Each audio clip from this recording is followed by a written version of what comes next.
Dans ce rapport, on parle de la problématique d'accès aux soins de santé. L'accès aux soins de santé pour les prisonniers, qui est d'ailleurs un droit fondamental, qui reflète l'humanité et le respect des droits de l'homme, est toujours bafoué au Burundi. L'accès aux soins de santé pour les prisonniers en état de besoin a été problématique aussi durant cette période couverte par ce rapport.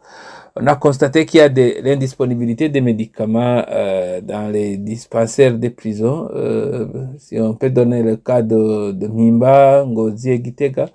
Mais ça, nous déplorons aussi l'absence de véhicules pour le transport des patients nécessitant des soins à l'extérieur. On a parlé aussi de cas de corruption qui contribuent également à cette violation des droits fondamentaux, parce qu'il y a certaines autorités qui demandent des pots de vin aux prisonniers pour qu'ils puissent avoir la permission de sortir pour des soins de santé. Nous revenons encore une fois sur la surpopulation carcérale, qui est l'une des principales cause de traitement inhumain dans les prisons. Malgré la libération d'environ 600 prisonniers en mars dernier dans le cadre de la politique de désengorgement des prisons qui a été initiée par le ministère de la Justice, nous constatons que l'effectif carcéral reste très élevé et dépasse largement la capacité d'accueil. Et d'ailleurs, nous, on peut dire qu'il n'y a pas de politique claire, parce que même si on dit que on a libéré un certain nombre de détenus, nous constatons que les chiffres restent largement en haut. Par exemple, en mars 2024, juste après la libération de 618 détenus, on avait 13 518 détenus. Aujourd'hui, nous atteignons, d'ailleurs c'est à la fin du mois de juin, nous avons atteint 13 718 détenus.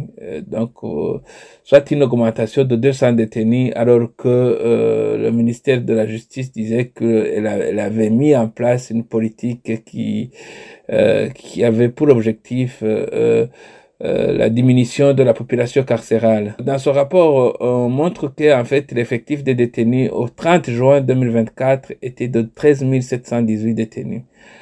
Nous terminons ce rapport par des recommandations où on demande au gouvernement du Burundi d'améliorer les conditions de détention en investissant dans l'amélioration des infrastructures pénitentiaires. Nous demandons aussi qu'il y ait renforcement des mécanismes de surveillance par une mise en place des mécanismes de surveillance indépendants pour assurer le respect des droits humains dans les prisons. Nous demandons aussi qu'il y ait une formation du personnel pénitentiaire en offrant une formation continue aux gardiens et aux administrateurs de prison sur les normes internationales de traitement des prisonniers. Nous demandons aussi à ce qu'il y ait une lutte contre la corruption dans les prisons, une accélération des procédures judiciaires pour réduire efficacement la population carcérale et garantir l'accès aux soins des détenus.